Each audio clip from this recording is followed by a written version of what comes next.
నీకు పెళ్లి అయిందా బాబు? పెళ్లి కాని యువకులందరూ కూడా 30,000 ఇస్తాడు మూడో పిల్లని కానండి, 40,000 ఇస్తాడు నాలుగో పిల్లని కానండి. నేను మాత్రం ఒకనే గంట, మా అబ్బాయి మాత్రం ఒకనే గంటాడు. ఏంది ఇది? చంద్రబాబు నాయుడు గారు మాత్రం ఒకనే గంటాడు, వాళ్ళ అబ్బాయి కూడా ఒకనే గంటాడు. ఈ ఆయన ఇంకొక ఉన్నాడు, వాళ్ళ అబ్బాయి మనవడు, అతను కూడా ఒకనే గంట. రాసుకోండి రేపు. వాళ్ళ ఆస్తులు మాత్రం చెదరకూడదు, వాళ్ళ ఆరోగ్యాలు మాత్రం దెబ్బతినకూడదు. మీరు మాత్రం పెళ్ళైన కొత్త వాళ్ళు అందరూ ఇప్పుడు ఇద్దరు కంటే ఇంకోళ్ళు కానండి 30,000 ఇస్తాడు బాబు, జీవితాంతం బతకొచ్చు. మీ అబ్బాయిని పుట్టారు జీవితాంతం బతకొచ్చు, ఆయన్ని MBBS కూడా చదివించవచ్చు 30,000తో. అర్థమైందా? 40,000 ఇస్తాడు నాలుగో పిల్లల కంటే.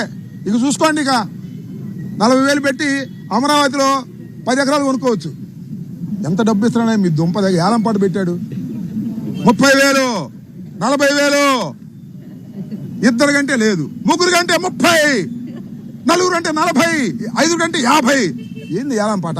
పిల్లల గంటానికి ఏలం పాట. నువ్వు మాత్రం ఒకనే గంటావు, మీ అబ్బాయి మాత్రం ఒకనే గంటాడు. ఏందా ఇది నీకు ఆదర్శం?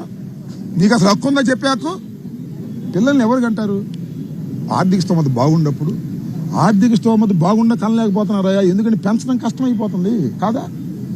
అసలు పూర్వాన్ని స్కూల్లో చేర్చాలంటే ఎంత అవుతుంది, చదివించాలంటే ఎంత అవుతుంది, వాళ్ళ భవిష్యత్తు ఏంటి, ఏం అవసరం? కనండి డబ్బులు ఇస్తాడు. ఎందుకనేది నీ దుంపదేగా.